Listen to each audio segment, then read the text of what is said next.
It is time for another vlog, and in this one I will be explaining trance states and how to actually access the astral realm. But first of all, I gotta give a shout out to one of my fans, Mala Nandwani, who made this really cute scarf for me. So huge thanks to her.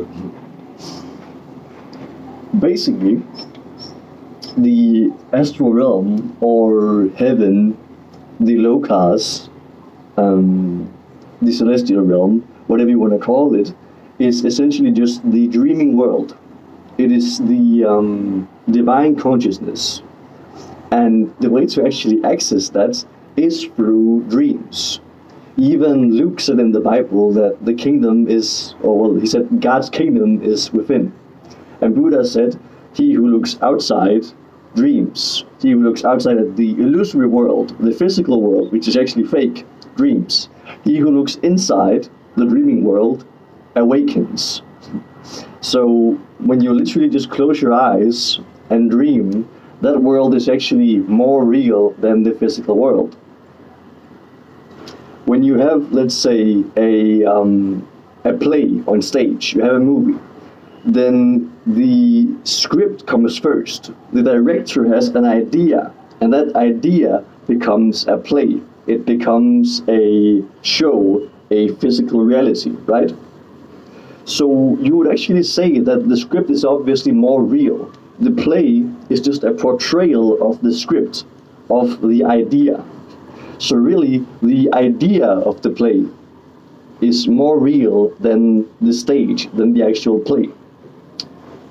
Obviously, the idea of the play and the script is made first. The play on stage is just an expression of the thoughts of the director.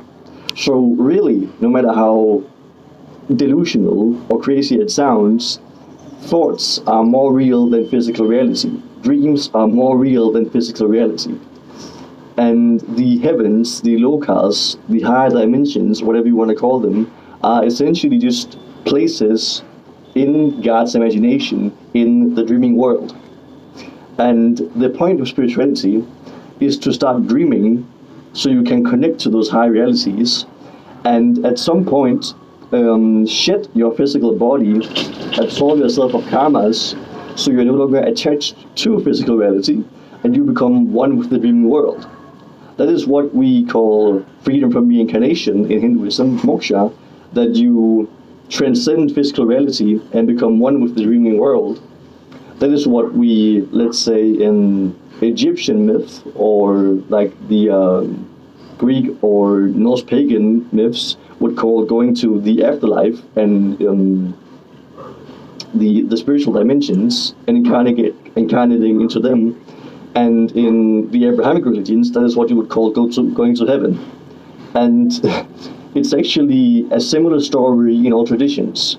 In Hinduism, we say you must burn your karmas and your attachment to the physical world in order to transcend, right? Because as long as the soul has a desire or an attachment to stay in the physical reality, it will keep incarnating here. The Abrahamic religions say the exact same thing. You have committed sins, and those sins keep you on earth, and only when the body is free of sin it can go to heaven, right? So when it is free of its negativity, of its lower emotions, of its attachment to physical reality, it can go to heaven, to the higher realms. In Egyptian myth, it is said that your heart will be weighed against a feather, and if it is light enough, it will go to the afterlife, and you can live eternally with God. So really it is the same story in all traditions, just explained slightly differently. You must transcend the attachments to physical reality to go to the higher realms. And in short, how you experience the astral realm is through dreams. Every person has had a spiritual experience, and they have one every single night. It's not unique to have a trance state or to have a vision of heaven. Whenever you sleep, whenever you dream, then you are experiencing the astral plane. People have a trance state every single night. A trance state is just a dream state. The only difference is that yogis, or especially developed people, can have a trance state at will, and they can have it consciously. When people dream, they are asleep, they are unconscious, so they don't know how to navigate the dreaming world. And to them it seems illusory or just strange, because your consciousness doesn't yet know how to navigate it. When your architecture awakens, when your dreams become more clear, and when you learn how to actually navigate the dreaming world, then you realize it is a reality of its own. When your dreams are just, when they aren't vivid, when they are not clear, when your higher chakras, when your Archean chakra, which lets us perceive the dreaming world, isn't fully awakened, then your dreams will be vague. They will be incoherent. They will be chaotic. When it starts to awaken, you will have lucid dreams. You will have very clear dreams. In many of my dreams, I can eat food. I can literally taste food. If I touch something in my dreams, if I walk on something in my dreams, I can feel the texture.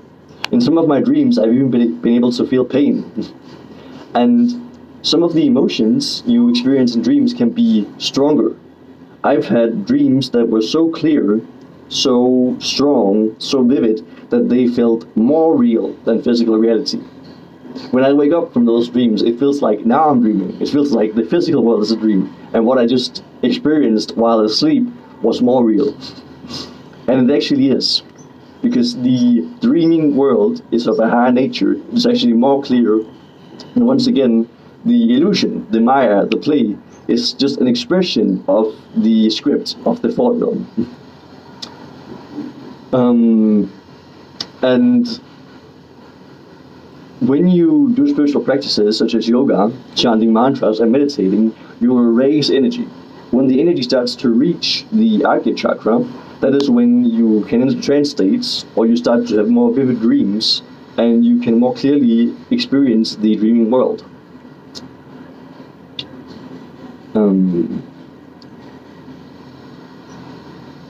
And essentially, the point of all spirituality is to strengthen your connection to the dreaming world, to awaken your chakra so you can experience the dreaming world, and to enter trance states.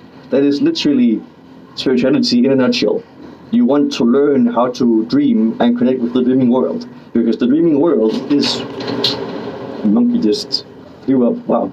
The dreaming world is heaven. It is the lokas. It is the higher realities. And when you experience those consciously and vividly, you will realize they are a reality, not just an illusion, not a dream. And in order to explain a trance state, I will go into one right now.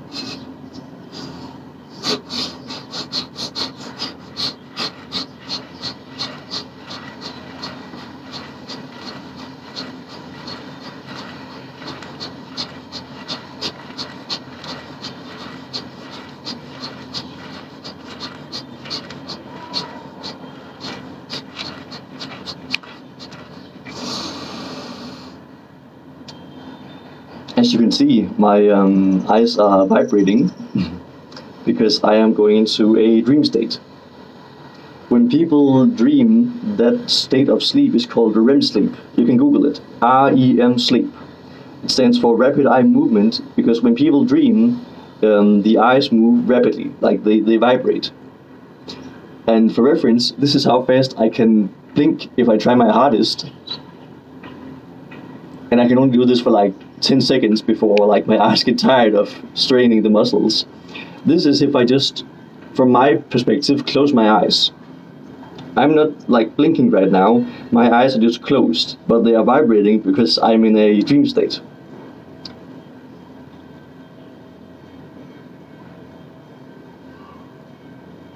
Essentially, what happens is that in the middle of the brain we have the pineal gland. And the pineal gland releases DMT. It's like dimethylene tryptophan or something. I can't remember the name exactly. But DMT is a psychedelic drug, and DMT is released whenever you sleep, whenever you dream. And that is what allows us to experience the dreaming world. When you dream, it's literally because your mind is high on the psychedelic drug produced naturally in the brain, which gives you visions of high realities. You can also, take the drugs synthetically. I haven't done that ever. But some people, they sniff it, or it is also the compound found in ayahuasca. So when people do DMT or ayahuasca, they are actually forcing that state upon the mind. They are using a drug found in plants or made synthetically that the mind produces naturally. The mind literally produces a psychedelic drug whenever you sleep. And when you dream, it is because you are high, quite literally. And DMT is also released when people have near-death experiences. When you see people at hospitals who are in a coma or have a near-death experience, they will literally have, their brain will release DMT. This is scientifically proven that at the moment of death, the brain releases DMT. And people who have these near-death experiences will explain, once they come back, that they had a psychedelic trip. They saw their ancestors, they saw spirits, or they went to another dimension. So DMT is what allows you to have a spiritual experience. It is the molecule in the brain that activates our ability to dream and connects us with higher realities. And how you get the brain to release DMT is quite simple. See, when you are asleep, your brain is inactive. So when the brain is inactive, when it is silent, that is when it releases DMT and you have a dream. Now, for most people, their brain is only silent when they sleep. But if you meditate for long enough and you empty your mind, then your mind is once again empty. And when the mind is empty, when it is silent, that is when the pineal gland releases DMT. Normally, all the energy, all the prana that enters your brain creates thoughts. And in order for the energy to actually reach the pineal gland, it must not be consumed by the brain. It is only when the mind is silent that the energy can actually reach the pineal gland. Otherwise, the mind, it consumes all the energy. In order for the pineal gland to activate, and for energy to reach the third eye, the pineal gland, the mind must be silent, because otherwise the mind takes up all the energy. You even see this in the iconography of Chinnamasta, one of Kali's forms and one of the Mahavijjas. Chinnamasta has cut off her own head, and that symbolizes that she has cut the connection to her mind. The head is off, the brain is off, and the blood now comes out of her throat. The blood, the prana, the life force, doesn't enter the head. And Chinnamasta is a deity related to the third eye. So even in her iconography, it is hidden the message that if the prana doesn't go to the brain, doesn't go to the head, then it activates the third eye. So when people meditate for long enough, they will have a special experience because the prana reaches the third eye, the pineal gland. If you can manage to sit for 10 minutes without having a thought, I can guarantee you will start dreaming and having a spiritual experience. And as people progress spiritually, as they get more energy, more prana in their body through yoga and through mantras, and through having a clean, healthy diet, high in energy and electrons, and getting sunlight, and being in contact with nature, which also gives you prana and electrons, by doing that, your body will naturally have more prana.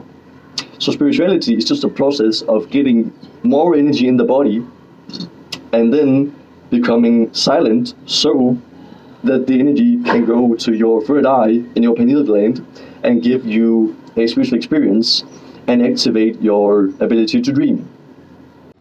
So essentially, spirituality is just a process of getting more prana and energy in the body, and then finding a way to have it reach the Agya chakra, and then silencing the mind in order to let it activate the pineal gland, the third eye.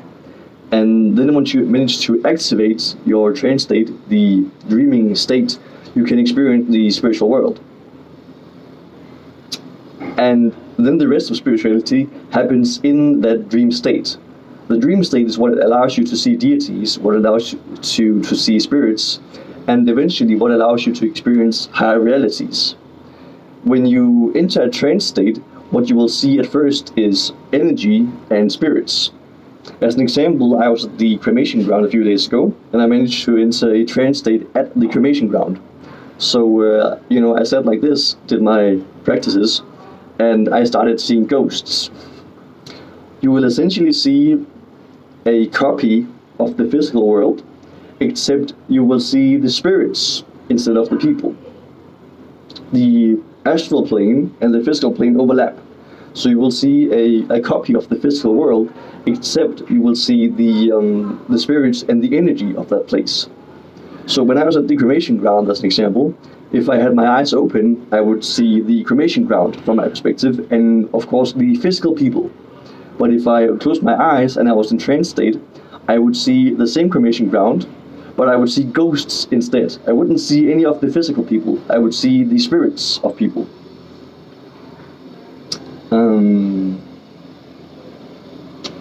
And if you worship a deity, then what you're actually doing is you are calling upon their spirit.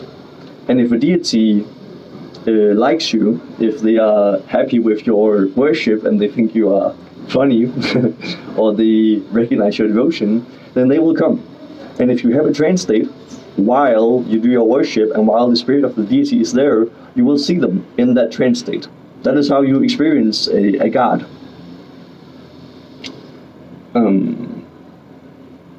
And if you go into a deep trance state, you can see the higher realities, or you can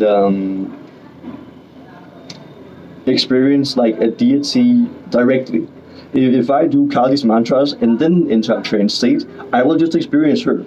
I will see space actually, and in space I will see her. Or she will herself give me a vision, and it can usually be quite funny. Like as an example, usually when I do her mantras and then meditate, I will see a stage. And then suddenly like the curtains of that stage come off and she like comes out and starts dancing. And these are actually really, really funny. So essentially the point of spirituality is to raise your energy, activate your third eye, your pineal gland, into a dream state, and then just like experience the dreaming world. That is spirituality in a nutshell. And one of the tricks to entering a trance state, as I did earlier with the hyperventilation, is to hyperventilate. If you take 108 very quick breaths, and you then take one deep breath and hold it, what will actually happen is that hyperventilation causes the brain to lose oxygen temporarily. It's not harmful in any way. But hyperventilation deprives the brain of oxygen. And what happens when the brain loses oxygen is that it is tricked into thinking it is dead. So like similarly to when the body dies or when people have a near-death experience at the hospital, the brain will release DMT. Because at the moment of death, your soul is meant to transition to the spiritual world. So in order to do that, the brain releases DMT. When you hyperventilate and the brain loses oxygen, then the brain is actually tricked into thinking that it is dead. And in that state, the brain begins to release DMT. So hyperventilation is like a trick to enter a trance state. And that is also why you see in many traditions that they have breathing exercises. Also in yoga, you call it I believe, Kapalabhati, like the skull breath or something. The breath to illuminate the skull. Because when you hyperventilate, you activate the third eye, right? You activate the pineal gland. So the hyperventilation illuminates the skull, it illuminates the mind, the third eye, and lets you have a trance state.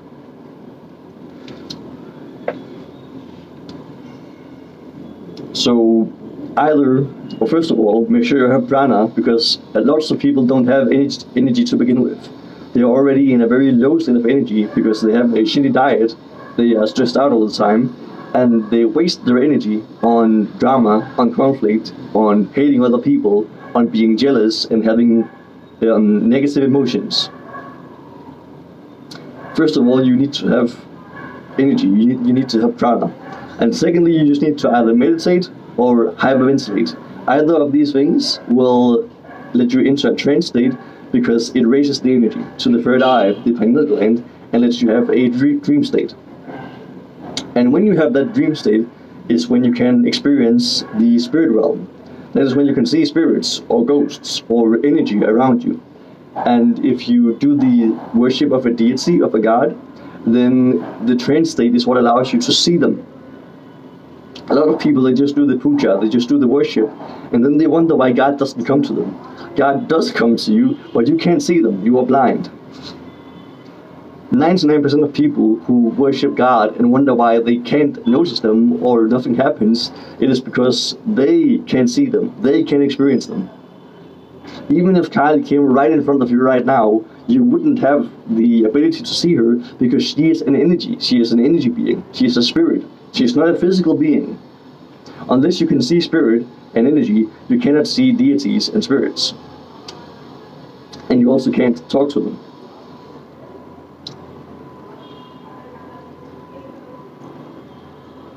And there are also many other ways to enter a trance state.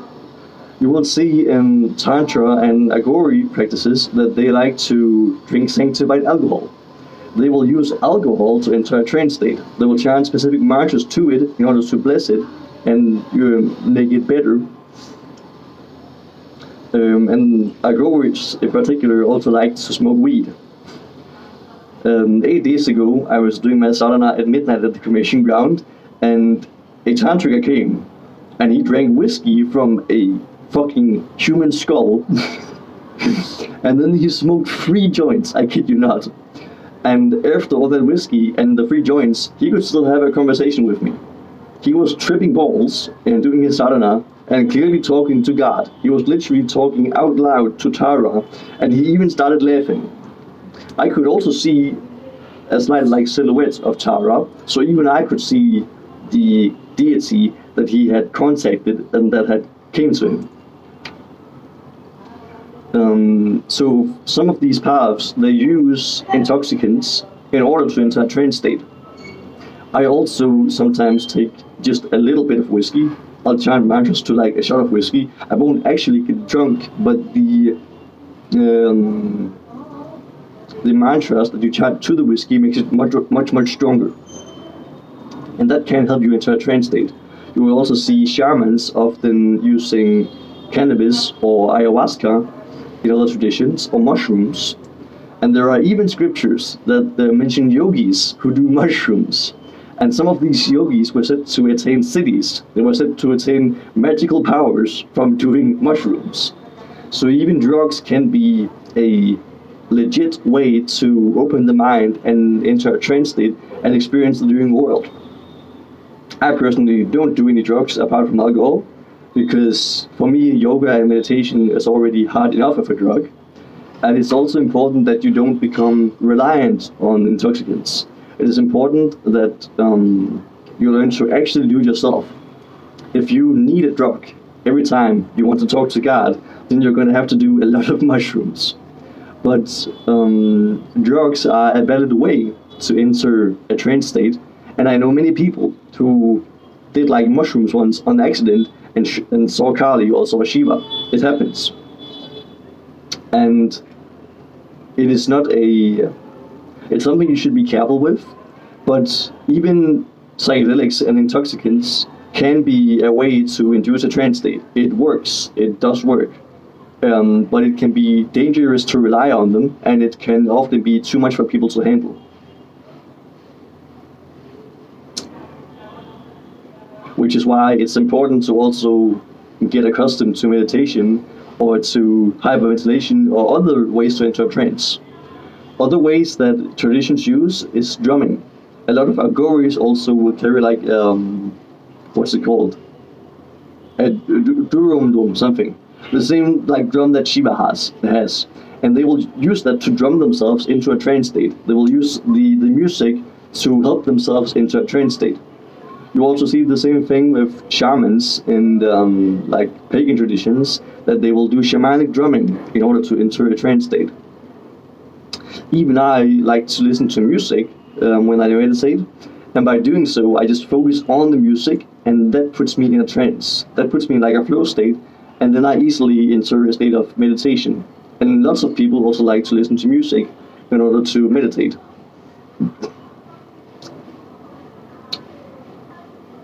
But that is basically spirituality in a nutshell. Make sure you have enough prana, and then either meditate or do a technique to enter a trance state. And both a trance state and meditation will result in the same thing. They will result in your mind becoming empty, and prana reaching your third eye, your pineal gland, and then you will have a dream state, a spiritual experience. And the rest of spirituality happens within that dream state.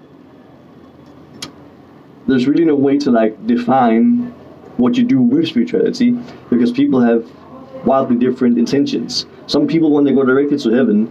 Some people want to use spirituality to achieve things on earth. Some people don't even want heaven or earth. They want moksha, they want freedom. But essentially, spirituality is the process of awakening to experience the spirit realm, the dreaming world, to sense spirit and energy. That is the point. The point of spirituality in a nutshell is to raise prana and get it to reach the pineal gland so you can enter a trance state, a dream state, and see the dreaming world, see spirits and see energy. That is the easiest way to define what spirituality is. So raise your prana and then do some meditation or some hyperventilation, or if you really want to, go and get fucked up on mushrooms. Came on.